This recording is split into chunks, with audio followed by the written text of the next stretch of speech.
Militer Iran siaga tinggi. Kapal induk Amerika Serikat ditarik dari Timur Tengah. Amerika Serikat dikabarkan menarik kapal induk mereka dari Timur Tengah setelah militer Iran menerapkan siaga tinggi. Kabar ini berembus setelah Teheran bersiap menyongsong peringatan 1 tahun kematian jenderal top mereka, Qasem Soleimani, pada Minggu 3 Januari 2021. Intelijen Amerika Serikat mengungkapkan, mereka bersiaga setelah muncul indikasi serangan balasan yang dilakukan oleh Iran akan terjadi secepatnya. Kepada New York Times, sumber Gedung Putih menuturkan pejabat Menteri Pertahanan Christopher C. Miller memerintahkan penarikan kapal induk USS Nimitz. Kapal induk pertama untuk kelas Nimitz itu ditarik dari Timur Tengah untuk memberikan sinyal deeskalasi kepada militer Iran. Pejabat itu mengungkapkan, mereka berusaha meredam krisis di kawasan sebelum jabatan Presiden Donald Trump berakhir 3 minggu lagi. Namun untuk Teheran, dalam hal ini Ketua Yudisial Ebrahim Raisi, sinyal itu belum cukup, di mana dia masih memberi ancaman kepada Trump.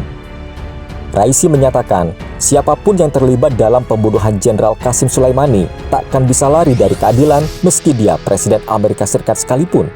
Mereka akan menyaksikan serangkaian pembalasan, kata Raisi dalam acara di Universitas Teheran merujuk pada Trump dan pimpinan militer Amerika Serikat. USS Nimitz disebut tengah berada di perairan Somalia ketika Kementerian Pertahanan mengumumkan bakal memulangkannya ke galangan di Washington. Langkah itu terjadi 2 hari setelah Pentagon mengerahkan kapal pembom strategis untuk terbang di atas wilayah udara Iran sebagai unjuk kekuatan. Kebijakan tersebut juga berlangsung sepekan setelah Trump mengancam Teheran akan ada balasan jika warga Amerika Serikat di Irak jadi target serangan. Dalam kicauannya 23 Desember lalu, Presiden 74 tahun itu mengatakan, Kedutaan Besar Amerika Serikat di Baghdad dihantam sejumlah roket pada Minggu 20 Januari 2020.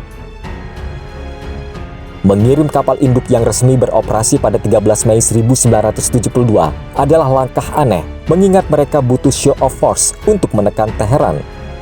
Keputusan militer bertentangan dengan keinginan Komandan Sentral Amerika Serikat atau CENTCOM, Jenderal Kenneth McKenzie, dikabarkan New York Times. Si jenderal disebut menginginkan Nimitz untuk tetap berada di perairan Timur Tengah dan terus bertugas sebagai langkah pencegahan. Analis militer sebelumnya sudah menerangkan, sistem pertahanan udara pasukan maritim dan unit keamanan Iran disiagakan penuh. Tetapi, pengerahan itu tidak jelas apakah guna menyerang negeri Uncle Sam atau hanya sebagai pertahanan jika Pentagon membombardir mereka.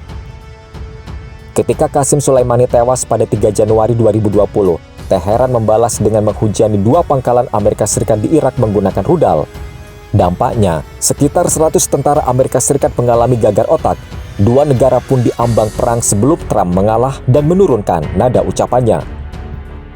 Kian panas, Iran dan Amerika Serikat tingkatkan aktivitas militer di Teluk Persia.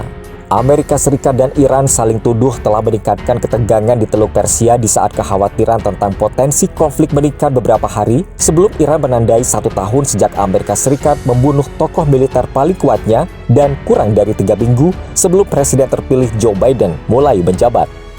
Iran meminta Dewan Keamanan PBB untuk menghentikan Amerika Serikat melakukan apa yang mereka sebut peningkatan petualangan militer di Teluk dan juga di Laut Oman, termasuk pengiriman pembom bersenjata nuklir ke wilayah tersebut, menyatakan bahwa mereka tidak menginginkan konflik tetapi akan membela diri jika perlu. Sementara itu, seorang pejabat Amerika Serikat mengatakan kepada CNN bahwa beberapa pasukan maritim Iran di Teluk telah meningkatkan tingkat kesiapan mereka dalam 48 jam terakhir. Awal pekan ini, pejabat pertahanan mengatakan kepada CNN bahwa info intelijen baru menunjukkan Iran telah memindahkan rudal balistik jarak pendek ke Irak. Aktivitas militer yang semakin cepat diimbangi dengan retorika. Kepala pasukan elit militer Quds Iran menyatakan bahwa pembalasan atas kejahatan Amerika Serikat mungkin datang dari dalam negeri Amerika Serikat sendiri.